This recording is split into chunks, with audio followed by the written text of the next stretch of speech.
የኢትዮጵያ እግር ኳስ ፌዴሬሽን ከዋሊያ ቢራ አምራች ኩባንያ ጋር የድርጅት መለያ ከሆነው ዋሊያ ቢራ ጋር የ56 ሚሊዮን ብር የስፖንሰርሺፕ ስምምነት መፈራረሙን ተከትሎ አቶ ተክለወይኒ አሰፋ የፌዴሬሽኑ ምክትል ፕሬዝዳንት ከድሬቲዩብ ጋር ቆይታ አድርገዋል። አቶ ተክለወይኒ በቆይታቸው የተደረገው ስምምነት ለእግር ኳሱ የሚያስገኘውን ጠቀሜታ፣ ስለ ቡድኑ ቀጣይ ውጤት እንዲሁም የሰሞኑ መገናኛ ብዙሃን ከፍተኛ መነጋገሪያ ስለሆነው የአሰልጣኝ ማሪያኖ ባሬቶ የቆይታ ጉዳይ ሰፊ ማብራሪያ ሰጥቷል። እንድትከታተሉ እንጋብዛለን። ምንድነው እስካሁን ድረስ እንደምናውቀው የእግር ኳሱ ከተመሰረተ ብዙ ዓመታት አድርገዋል። ግን ጠንካራ ስፖንሰር የሉት እና እንደዚህ አይነት ዝም ብሎ ከእጅ ወደ አፍ እንደዛ አይነት እንቅስቃሴ ነው የነበረው። ስለዚህ ለኛ ያው በተለይ ለናሽናል ቲሙ ካፓሲቲው ለማሳደግ የተለያዩ ኢንተርናሽናል ጨዋታዎች ወዳጅነት እንዲኖር ወደ ሌሎች ሀገሮች ደግሞ በማቺንግ ፋንድ የላክን ለማሰልጠን ምናምን ሁሉ ያው ኮምፒቴቲቭ የሆነ ተወዳዳሪ የሆነ ናሽናል ቲም ለመፍጠር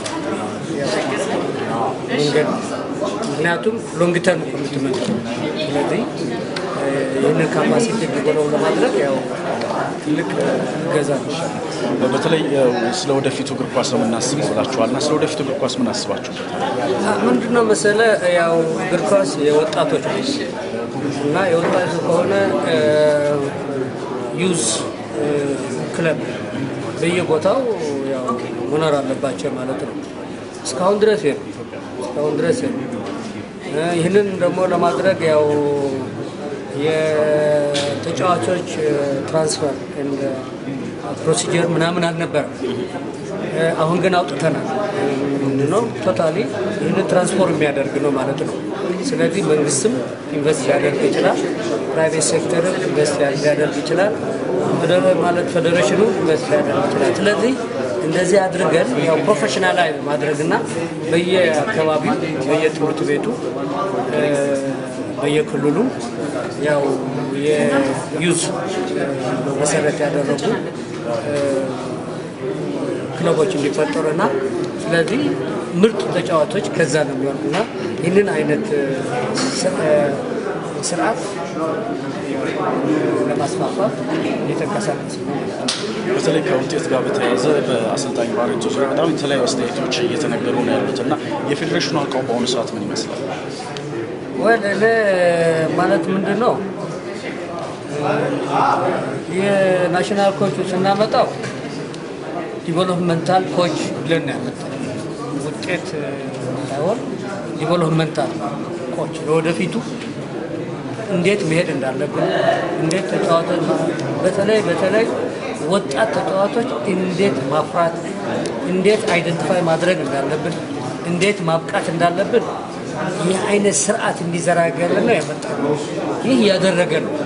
እግረ መንገዱ ግን የአፍሪካ ናሽናል ካፕስ ነበረ ገባበት አንደር 23 ነበረ አደረገ እና አሁን ለምሳሌ ልንገር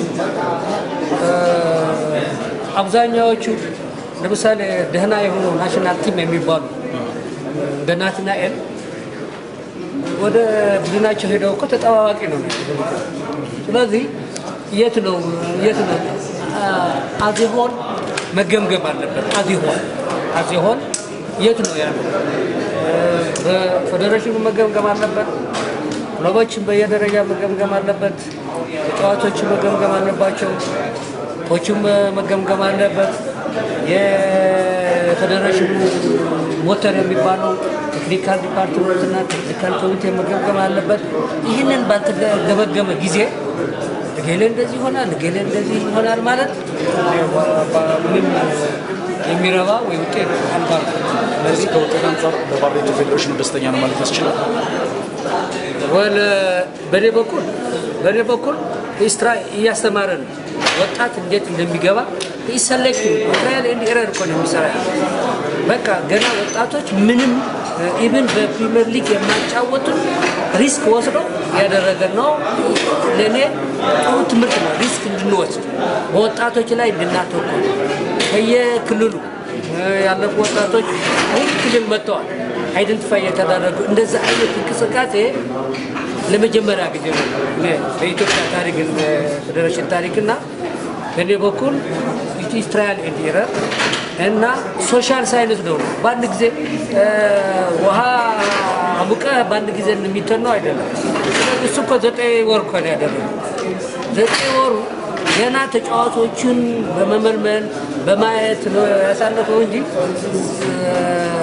9 ወር እኮ it could be 0 year ወይም 0 ወሮች ማለት ነውና ኢደ ነምበር 1 ከተቀመጠው ጆብ ዲስክሪፕሽን ጋር ሳይው ሁለተኛ ካለው የጊዜ ሳይው ግን አይ ቲንክ ብዙ ነገሮች ማየት ያለብን ለወደፊቱ ማየት ያለብን ነገር ያስቀመጠ ነው የሚል አለ this is my belief ግን እንዳልኩ መገምገም ምጥሩ የአፍሪካ የነበረ ሙዛ አልተገመገመም መገምገም አለበት አሁን አንደር 23 አልተገመገመም መገምገም አለ ሲገመገም ግን the whole comprehensive ነው ሲገመገም እንጂ አንድ ተጫዋች ተገመገመው ነውና አይ ቲንክ ለወደፊቱ ነገር ሲሪየስ አይተን እንገመግመዋለንና ከዛ የተማርነው ጠንካራና ደካማ ጎኑ አገሆልና የሱ ለወደፊቱ ሳንገም አንቀር አመሰግናለሁ